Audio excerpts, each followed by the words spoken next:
झरिया के बालिका विद्या मंदिर मारवाड़ी युवा मंच के 40 साल पूरे होने के उपलक्ष्य में जनध्वनि सम्मान समारोह का आयोजन कर लोकतंत्र के चौथे स्तंभ पत्रकारिता को प्रतीक चिन्ह और अंगवस्त्र भेंट कर किया गया सम्मान।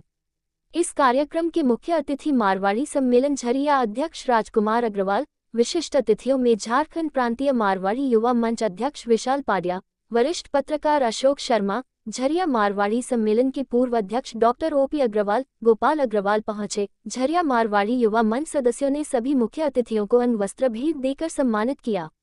वहीं मुख्य अतिथि राजकुमार अग्रवाल ने पत्रकारों से बात करते हुए कहा कि पत्रकार समाज की आंख, कान और ज़मीर होते हैं। वे सच को निडरता से सामने लाकर लोकतंत्र की नींव को मजबूत करते हैं। ऐसे प्रयासों से ही समाज में विचार और संवाद जीवित रहते हैं। वहीं शाखा अध्यक्ष डॉक्टर मनीष शर्मा ने कहा कि पत्रकार केवल समाचार नहीं देते, वे समाज की अंतरात्मा को छूते हैं। जनध्वनि सम्मान हमारा एक विनम्र प्रयास है। उनके समर्पण और संवेदना को सार्वजनिक रूप से सम्मानित करने का काम कर रहे हैं। साथ ये भी कहा कि इस वर्ष मारवाड़ी युवा मंच झरिया शाखा ने अपने 40 वर्ष पूरे किए हैं। हम सब ने मिलकर रूबी जयंती मनाई। इन 4 दशकों की यात्रा में पत्रकार बंधुओं का हमें निरंतर सहयोग मिला है। उन्होंने हमारे हर प्रयास को जन जन तक पहुंचाया है।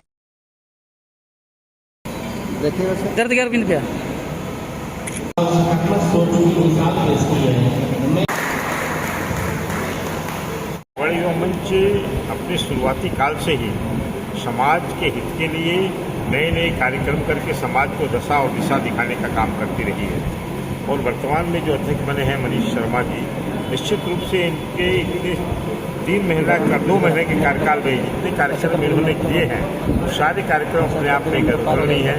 तो जहाँ तक हमारे पत्रकार बंधुओं को सम्मानित करने की बात है, ये तो निश्चित रूप से मारवाड़ी या मंच मारवाड़ी वेदन स्वयं गौरवान्वित महसूस कर रहा है कि जो लोग विषम परिस्थितियों में भी अपने प्राणों को हथेली में लेकर के और अपने दायित्वों का पूरा करते हैं, चाहे किसी भी परिस्थिति में भीषण गर्मी, जाड़ा, युद्ध हो रहा हो, लड़ाई हो रही है, जान जोखिम में है, बिना किसी की परवाह किए हुए अपने कर्तव्यों का पालन करके समाज को सही स्थिति आईना दिखाने का काम जो करते हैं, निश्चित रूप से उनका सम्मान का कार्यक्रम अपने आप में एक अनूठा है, जो कि समाज को हमेशा इस बात को करना चाहिए और याद रखना चाहिए कि पत्रकारों की जो भूमिका है, चौथे स्तंभ की जो भूमिका है, अगर इनकी भूमिका गौण हो जाए तो लगता है कि समाज कहीं न कहीं पंगु हो जाएगा और लोगों को सही जानकारी नहीं आ पाएगी, तो उसके अभाव में कई कठिनाइयाँ पैदा हो जाएगी।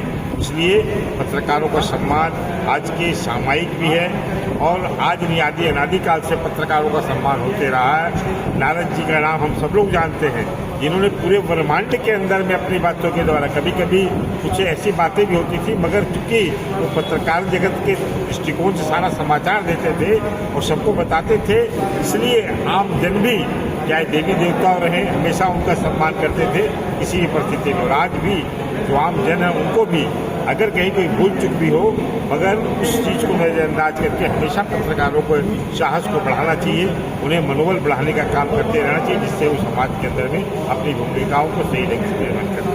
धन्यवाद। देखिए, जनध्वनि सम्मान करना, जब मैं अध्यक्ष बना था मैंने उस दिन से सोचा था कि जनध्वनि सम्मान करूँगा। और पत्रकार बंधुओं का जो सहयोग हमें इस साल मिल रहा है और हमेशा से मिलते आया है। मैं तो जब से युवा मंच में मैं 21 साल से हूँ, तो हमेशा से पत्रकार बंधुओं का प्रेस का सपोर्ट हमेशा मिला है। तो ये समझिए एक तरह से परस्पर सहयोग है एक दूसरे के साथ कि आज हम आपको सम्मानित करके खुद को सम्मानित फील कर रहे हैं। और मतलब हमारे पिताजी भी इस क्षेत्र से जुड़े होंगे, शायद आपको पता है कि नहीं, जुड़े हुए थे। तो मैं जानता हूँ कि पत्रकारों को लोग भूल जाते हैं कि उनको सम्मानित करना चाहिए। तो मुझे ये लगता है कि पत्रकारों का सम्मान होना बहुत ज़रूरी है समाज में। ठीक है, दिन रात वो लोग लगे रहते हैं, सबको मतलब मार्गदर्शन भी समझ लीजिए समाज को उन्हीं तरफ से मिलता है, तो उनका सम्मान होना तो बनता है। Thank you.